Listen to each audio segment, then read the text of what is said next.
Hello, everyone, and welcome to Principle number 2, Module 5. And today we're going to talk about redefining fear and that we are capable of redefining fear. So the first thing that I want to do when we talk about this component of fear is I want to define what fear actually means. Now, many of us will say fear means a state of being or an emotion that puts somebody at heightened alert. That would be typically how we would define fear. But I'm going to define it quite differently today. Today, I want you to look at it this way. Fear is like being in the center of a bubble. And that bubble is our boundary. And so when you surpass or go past that boundary, you become in a heightened state of fear or afraid because you're out of your comfort zone. But if you're behind that bubble or that boundary, back in the center of your circle or back in the center of your bubble, you're operating in your comfort zone. So we're going to define fear as that boundary that when we surpass the boundary, we become uncomfortable. And when we're behind that boundary, we're in our comfort zone. And that's how I'd like to define fear. Now, someone might say or state, well, yeah, maybe I can buy that, but that doesn't take into account the emotion. Well, let's talk about that a little bit. There are people who say that it's good to be afraid sometimes, and we can use our fear and so on and so forth. But I'm going to separate when someone is fearful versus someone has a boundary in which they've surpassed, and now they are out of their comfort zone. And that's why we're redefining fear in that way. When you're in a heightened sense of survival, it means that the emotion of fear is leading you. We go back to our wheel. And when the emotion of fear is leading you, you are stagnant, you cannot move, you're immobilized, you're petrified. Everything that you have is at a heightened sense of halting, an inability to actually move forward when fear is actually moving as an emotion. And notice that when do people overcome their fears? When they finally put the emotional fear aside and dig deep into their courageous person or their survivor person, and then decide that they have to move forward in order to live, to survive, to navigate through the fearful situation. So therefore, they have to lay the emotional state of fear aside.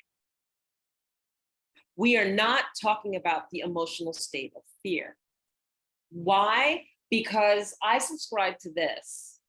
We can be afraid of something. We tend to use the word afraid quite easily, and it may not represent what we mean versus being fearful of something.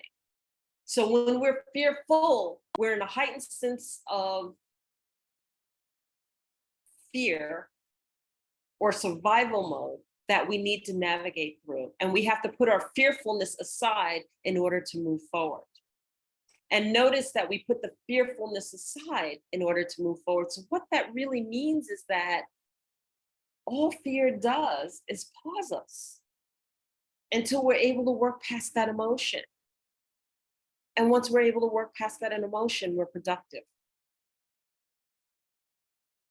How many movies have we seen where the person is fearful and they stop in their tracks and they can't move and they're running and they're hiding and they're hiding and they're running, and then finally there comes a time when they've reached the precipice of fear of knowing that it doesn't serve them, and what do? They dig deep and find that survivor person and then decide that they can't take it anymore. They've got to be able to accomplish something. And in accomplishing that something, They go to that more confident person or that survivor mode person, and they move through the circumstances. So that is fearfulness. That is not what we're talking about. We are talking about when people throw the terms afraid, like, oh, I'm afraid to get on a plane. Oh, I'm afraid that I wouldn't do that. That just doesn't make me feel good at all. Okay. We use it at random. And really, what we're describing when we're talking about that is that we're describing that when I'm out of my comfort zone, I don't like to operate in a certain way. So if within my comfort zone, I am able to speak one-on-one to people, but when I'm out of my comfort zone, I'm speaking in a speech and I'm speaking in front of hundreds of people, that's out of my comfort zone. So I might say, oh, I'm afraid of speaking in public forums. I don't like to speak in front of people. This is what we're talking about. I don't like crowds, but I don't mind talking to someone one-on-one. This is what we're talking about in terms of redefining fear. Redefining fear means that we are going to push on that boundary a little bit further, outward, until what is uncomfortable becomes comfortable. I'll say it again. Redefining fear means that boundary that we have of our comfort level expands out, making that which is uncomfortable comfortable. So as we are instructing individuals in terms of redefining fear, what are the key qualities and pieces that we need to take hold of? We need to understand the individual and what they're afraid of. A very, very frank conversation of where does your boundary reside? What are you afraid of? Not what are you fearful of, but what are you afraid of? And what are you afraid of as it pertains to yourself, looking in the mirror, liking what you see, loving self, trusting self, confidence in self, confidence in decision-making, integrity, words that are powerful. These are all things that you need to have a comfort level with within self. And I would go back to that power of words, and I would go back to that inventory that we are looking to take from that individual within of all of the things that they want to accomplish, and then see where the fear resides in accomplishing them. So it's basically saying, okay, now that I see all of the columns of things that I need to work on, where is the fear in separating them out and working on them individually within the client? Once we understand that, then we can start looking at the outside forces. So typically, your client will automatically go to the outside, not necessarily to the inside.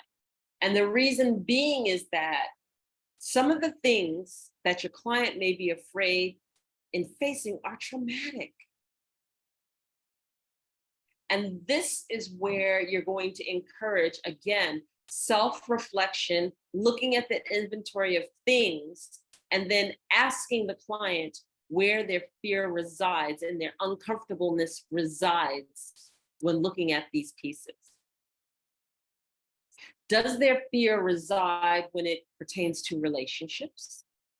Does their fear reside when it pertains to themselves? In what context?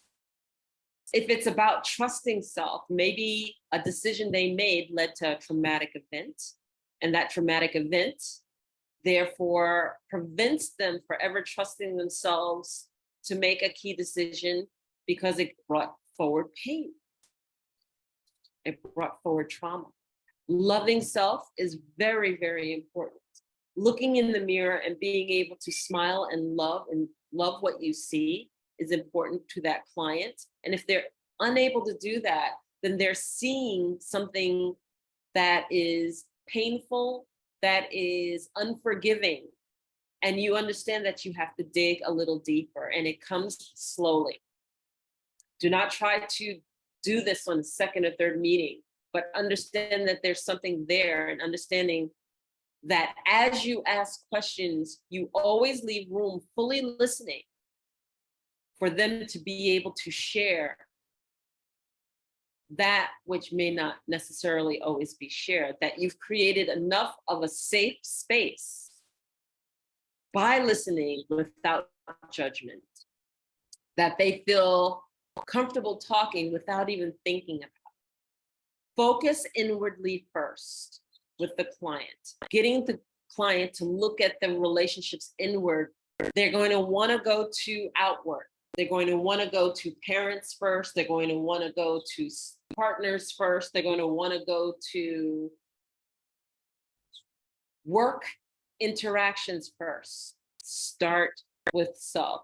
Try to refocus them in on self. And if you find that they don't want to self-reflect, then that's the homework. That's the journaling that needs to take place. So now we talked about what we're looking for them to do as a client internally and what the outcome should be, which is being able to self-reflect, being able to have that conversation and knowing this is where they need to do work. You are identifying the first parts of what work needs to be done. What work needs to be done in order for you to feel self-reliant, or to be able to make a decision, or to be able to trust yourself fully, or to be able to look in the mirror and like what you see. Because that foundation internally is going to feed and cultivate the external relationships. Dealing with that trauma internally is going to, again, impact and have an impactful result dealing with the external relationships. It has to start internal first.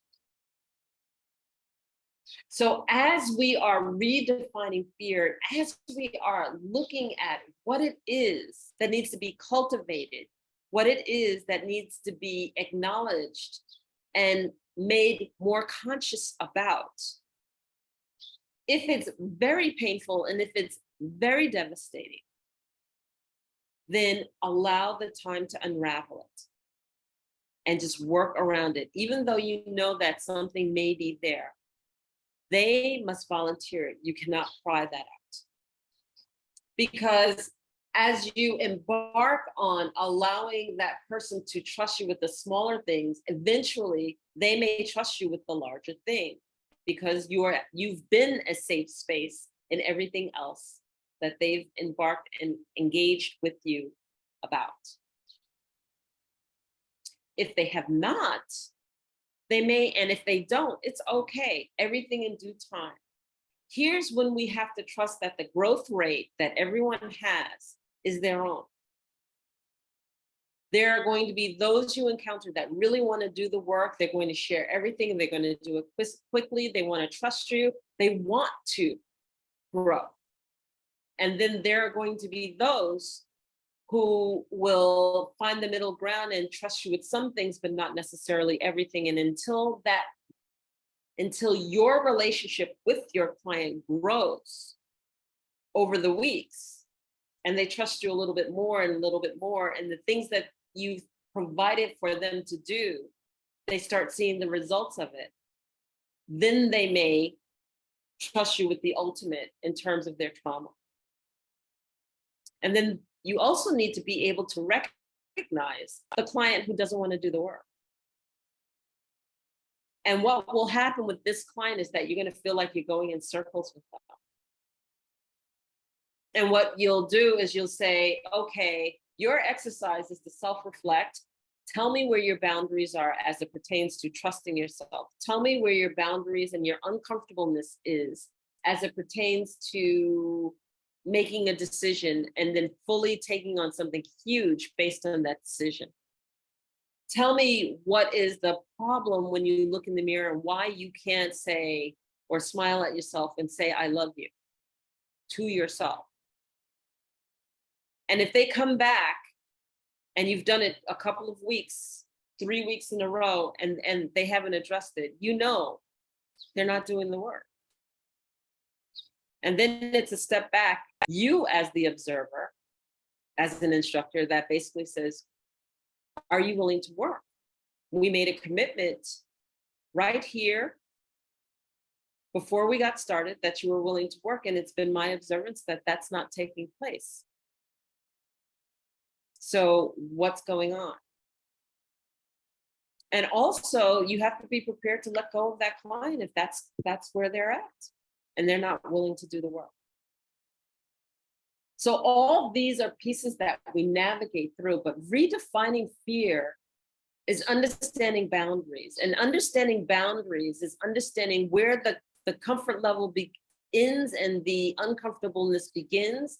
And it's also understanding how that person operates within the discomfort zone on the other side of that boundary.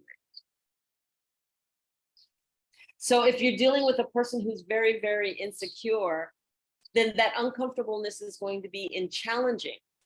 And you have to be able to establish boundaries when you're challenging aggressive behavior in other people, aggressive situations where you have to stand up and hold your ground. And so when you're working with a client and they have insecurity about them, then the exercise will be to help them find different things that assert themselves and make them feel more secure.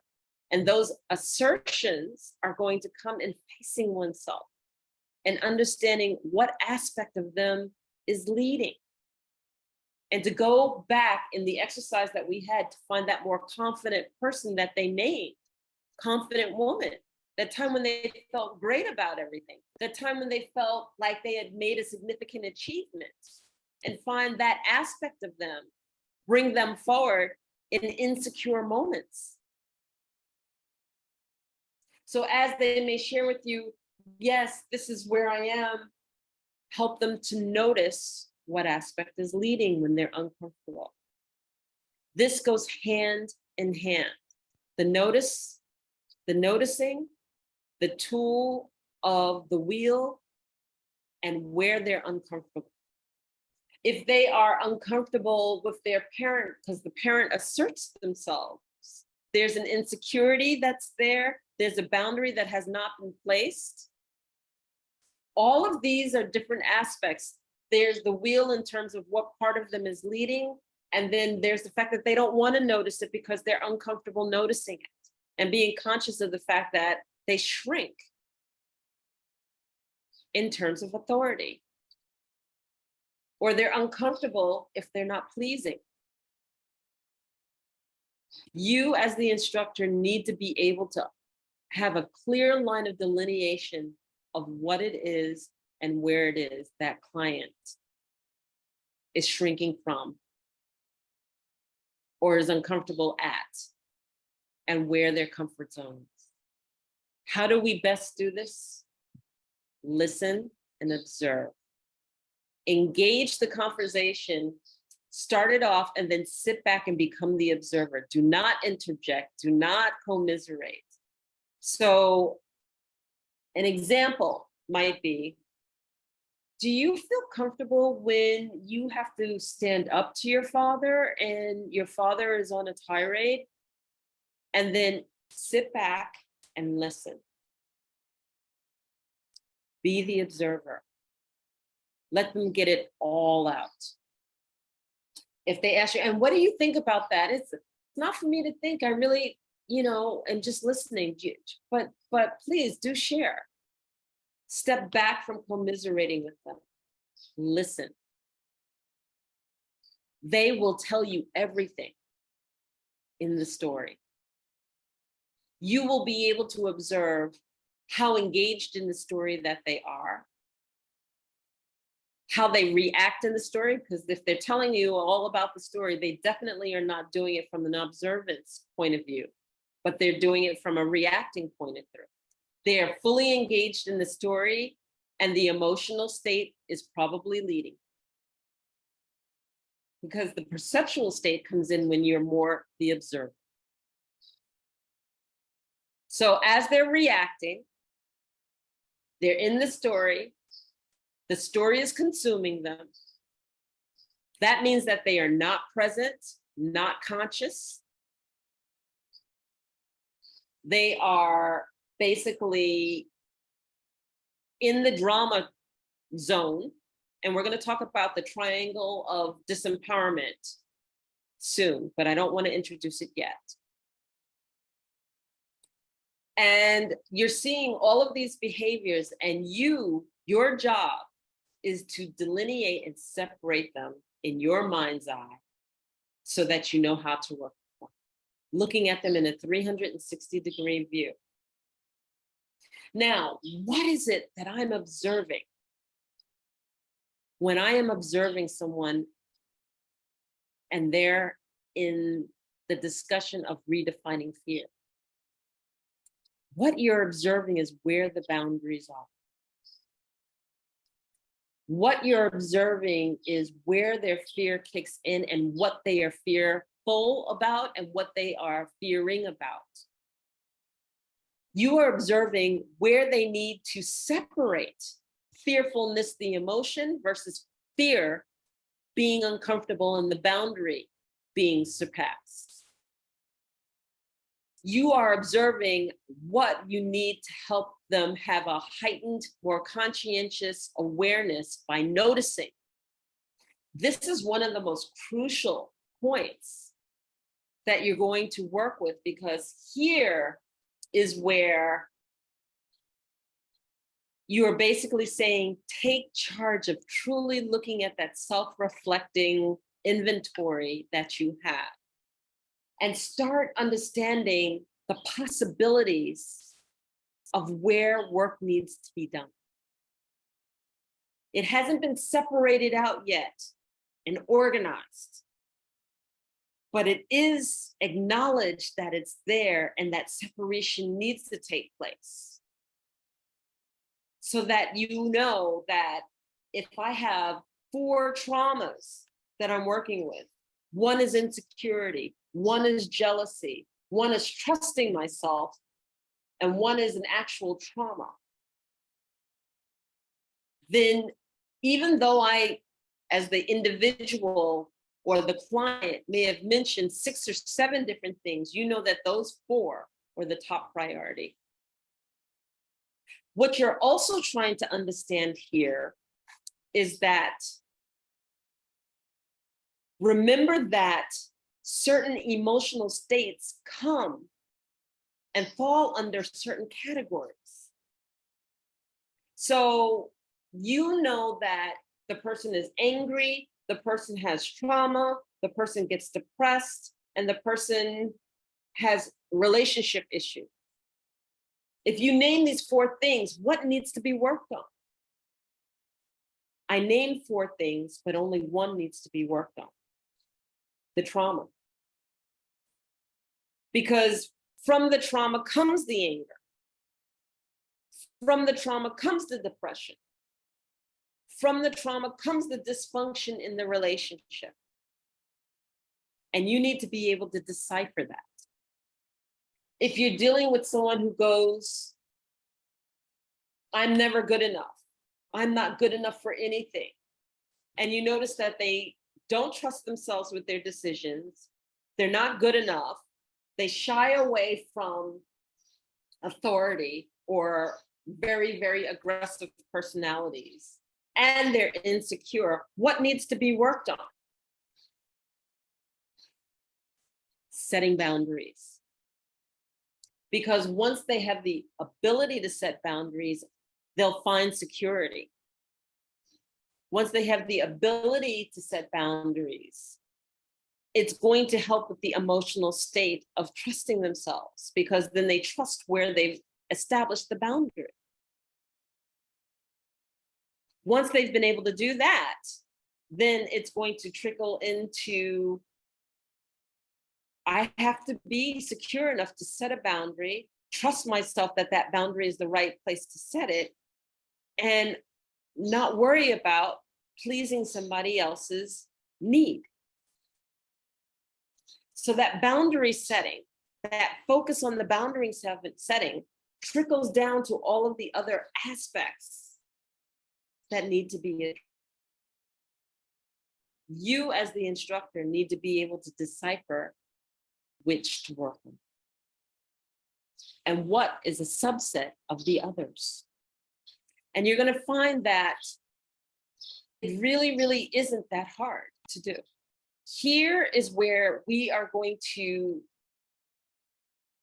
bring in another tool, but I'm going to actually do that tool in the next module before we go on to our next principle that will help you with emotional states. So we're talking about the client, and we're talking about exactly what the client has the right for. And the reason that I bring up these rights is because when those rights are violated, that's when the emotional state kicks in. And when that emotional state kicks in, then you have the multiple layers of issues that are taking place with that client. So the key here is that if you know that one of those rights are being violated, for example, children are to be seen and not heard. They were able to be seen, they were able to be present, but they were never allowed the right to speak because they were with adults or because what they would voice wasn't valued. And that's when anger is going to kick in, or depression is going to kick in, or the insecurity about speaking is going to kick in. The emotional state comes in with one of the denying of those rights. And again, when one of those rights are denied, then what happens is there's a trickle-down effect of emotional states, traumas, issues. They all fall under one of those categories. So as the observer, as the instructor, now you have it. If one of those 7 rights are being denied, then you can see where the trauma and the emotional state and all of the fallout from that right being denied, what takes place. And what you have to do is guide the client to understand how to reestablish that right. So let's take an example. Let's say you grew up in a really big family and there's 7 or 8 of you and you are a middle child. And whenever the family started debating or talking or communicating as a family, it was always a debate and it was always loud and you were the quiet. And then all of a sudden you had an opinion you shared and somebody says to you in the family, "Oh, shut up. You don't know what you're talking about. You can't talk. You don't know what you're talking about." And they shut you down. And you don't have that aggressive personality that stands their ground.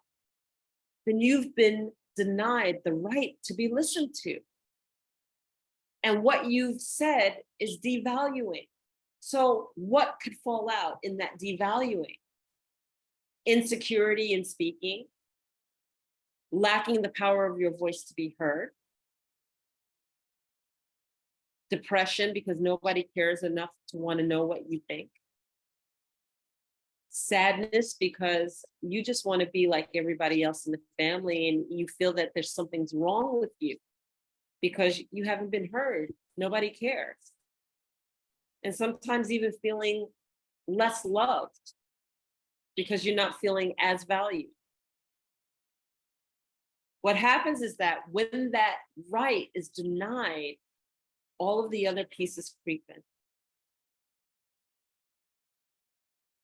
So this is key because you are estimating what has been crossed or where to help your client reestablish boundaries so that they don't feel devalued, not listened to, not loved, not nurtured. not seen, that they don't feel like they're pinned up in a corner and not free, like they have to fight in order to get out of the circumstance that they're in. So there are many roads to this one particular principle of redefining fear. But I want to highlight that the key is defining what fear means, understanding that boundaries need to be set, and understanding that once you've identified where the lacking of the boundary is and where the uncomfortableness is, that you've really identified where the work needs to take place. And that once you've seen several of the problems and issues, prioritizing them right, knowing that dealing with the top ones will have the trickle down effect for the others. So sit with that for a little bit. This is really key. One of your questions might be that, how do we help clients when they use their past experience to define their now and their future? The key here is to have them focus on the inventory and not the resolution yet. We haven't given them enough tools yet to start resolution. We haven't defined what the key problem is in order to put it into perspective. We will do that when we talk about the third principle, which is judgment. And the reason is because they're judging the past of what's taken place in order to define what's happening right here and now, or define their future. So the key is to keep on par of helping them to understand the key pieces of their own inventory of where they need to work. That is the focus. And then to give them an exercise, I would actually go back to our lists. Have the client actually look at if their right has ever been denied. We're just trying to identify and have the client identify what it is that they're working with that makes them feel like their rights have been denied. We talked about how the noticing is key here. It can't work without the noticing. The wheel is key here because it is a person who is fearful that's going to pop up. And what you need to identify is that, are you working with the fearful person or fearful aspect of that client every once in a while, or is it consistent? By now, you should be able to identify 2 or 3 aspects of the client's personality. And maybe some more, because now for the first time, they are realizing that there are multiple aspects. You need to be able to understand where the boundaries need to be set and where their uncomfortable position is and what emotional state leads when that's taking place.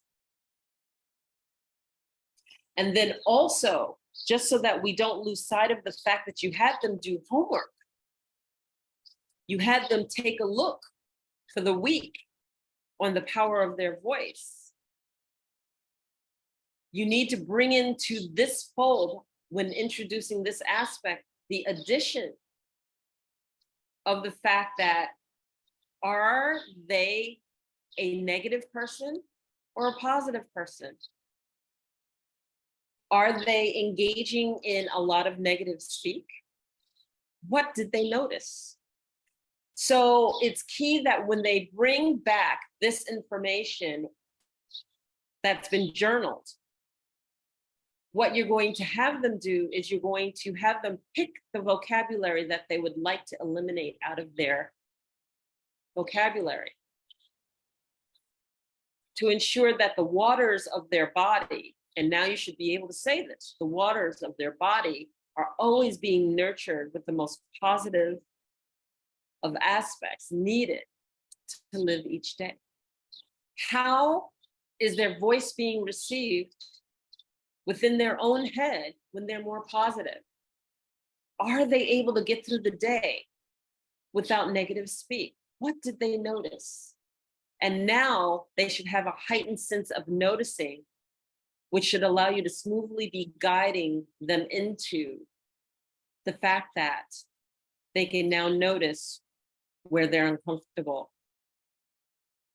their boundaries for redefining fear. And so part of the due diligence here is that you want to get the power of words and the noticing of how they speak and the tone of how they speak and the negativity or the positive words that they are speaking. You want that to be second nature. You want them to always look at that. So you're going to reassign that same work to say, now you're going to do it a second week and tell me how you've improved. What words did you eliminate? Did you eliminate words? Do you find yourself still noticing that you're very negative? If you're more positive, what changed?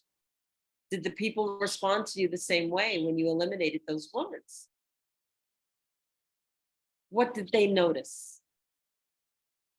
What aspect was leading when they were more positive? Was it the same aspect from when they started? So the beauty of this is that they've already gotten a touch and a dose of exactly the fact that maybe the aspect that's leading their lives isn't what they want.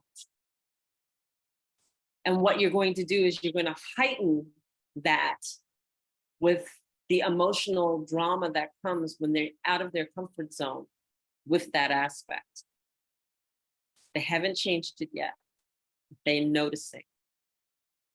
Heightened sense of consciousness. A heightened understanding of self. This is all about getting the client to be self-aware of what they have to deal with before you start the work. We're not even at the point of starting the work yet. So keep this, hold on to it. If you have any questions, please post them in the Facebook group. I gave you a lot of information. Play it back.